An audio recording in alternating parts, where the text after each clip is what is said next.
சென்னையில் போலி பாஸ்போர்ட் வழக்கில் கைதான 6 பேரிடம் போலீசார் நடத்திய விசாரணையில் குடியுரிமை அதிகாரிகளுக்கும் இந்த மோசடியில் தொடர்பாக அதிர்ச்சி தகவல் வெளியாகியுள்ளது. இது தொடர்பான கூடுதல் விவரங்களை நமது செய்தியாளர் கோகுலிடம் கேட்கலாம். வணக்கம் கோகுல், கைது செய்யப்பட்ட நபர்களிடம் நடத்தப்பட்ட விசாரணையில் வெளியாகியுள்ள தகவல்கள் என்ன? இதுல குடியுரிமை அதிகாரிகளுக்கும் தொடர்பு இருப்பதாக சொல்றாங்களே, இது உண்மையா? இந்த அடிப்படையில் போலீசார் என்ன மாதிரியான அடுத்த கட்ட விசாரணையை மேற்கொண்டு வராங்க? நிச்சயமாக விக்ரம், சென்னையில் நேற்றைய தினம் மத்திய குற்றப்பிரிவு போலீசார் போலி பாஸ்போர்ட்டுகளை தயாரித்த 6 பேரை கைது பண்ணாங்க. இதில் 5 பேர் இலங்கை நாட்டை சேர்ந்தவர்கள், ஒருத்தர் சென்னையை சேர்ந்தவர். 6 பேரை கைது செய்து அவங்களோட தீவிரமாக விசாரணை நடத்துகிறாங்க. கைது செய்யப்பட்ட நபரிடம் ஒரு 110 போலி பாஸ்போர்ட்டுகள், அந்த போலி பாஸ்போர்ட்டுகளை தயாரிக்க பயன்படுத்தப்பட்ட போலி முத்திரைகள் மற்றும் கணிப்பொறிகள் உள்ளிட்ட பொருட்கள்லாம் கைப்பற்றப்பட்டது.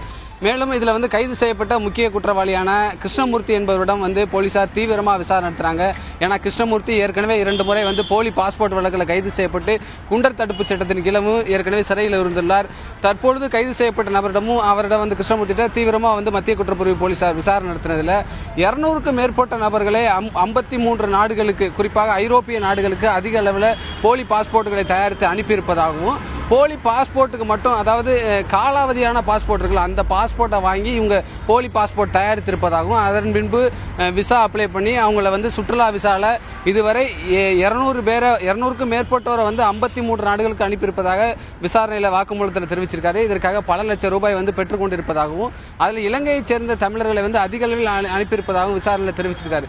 மேலும் விசாரணையில் ஒரு முக்கியமான ஒரு தகவலை சொல்லியிருக்காரு. அதாவது போலி பாஸ்போர்ட் தயாரித்து கொடுத்ததோட அவருடைய பணியை நிறுத்திக்கல. அந்த கும்பல் என்ன பண்ணியிருக்காங்கன்னா, விமான நிலையத்தில் அந்த நபரை, போலி பாஸ்போர்ட் மூலம் வெளிநாடுக்கு செல்லக்கூடிய நபரை விமான நிலையத்தில் கிளியரன்ஸ், எந்தவித ஒரு விசாரணை இல்லாமல் அனுப்பி வைப்பதற்காக இமிகிரேஷன் ஆஃபீஸர், குடியுரிமை அதிகாரியை தயார் செஞ்சிருக்காங்க. அதற்காக குடியுரிமை அதிகாரிகளுக்கு பல லட்சம் ரூபாய் வழங்கியிருக்காங்க. குறிப்பாக ஒரு நபரை அனுப்புனா 1 லட்சத்திலிருந்து 1.5 லட்சம் ரூபாய் அந்த குடியுரிமை அதிகாரிகளுக்கு வழங்கியிருப்பதாக விசாரணையில் தெரிவிச்சிருக்காரு. மேலும் இதே போல வெளிநாட்டுகளையும் குடியுரிமை அதிகாரிகளை பயன்படுத்தியிருப்பதாக விசாரணையில் தெரிவிச்சிருக்காரு.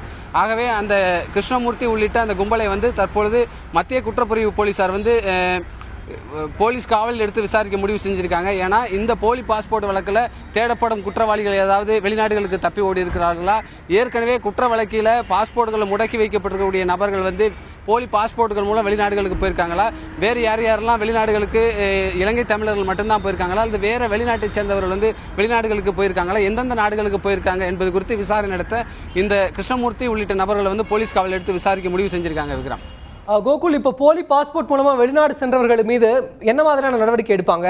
அதே மாதிரி குடியுரிமை அதிகாரிகள் யாராவது சிக்கியிருக்காங்களா?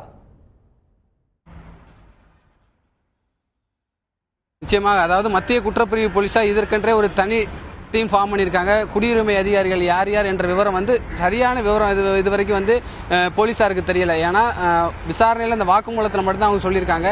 இந்த கிருஷ்ணமூர்த்தி உள்ளிட்ட நபர்களை போலீஸ் காவலில் எடுத்து விசாரிக்கும் போது யார் யார் என்ற விவரம் முழு விவரம் தெரிய வரும் என ஏற்கனவே மத்திய குற்றப்பிரிவு போலீஸார் தெரிவிச்சிருக்காங்க. ஆகவே விரைவில் போலீஸ் காவலில் எடுத்து விசாரிக்க முடிவு பண்ணியிருக்காங்க. கிருஷ்ணமூர்த்தியிடம் கைப்பற்றப்பட்ட கணிப்பொறியில் நடத்தப்பட்ட சோதனையில் ஒரு 15 பேருடைய அடையாளம் தெரிஞ்சிருக்கு. அந்த 15 நபர்கள் வெளிநாடுகளுக்கு போயிருக்காங்க.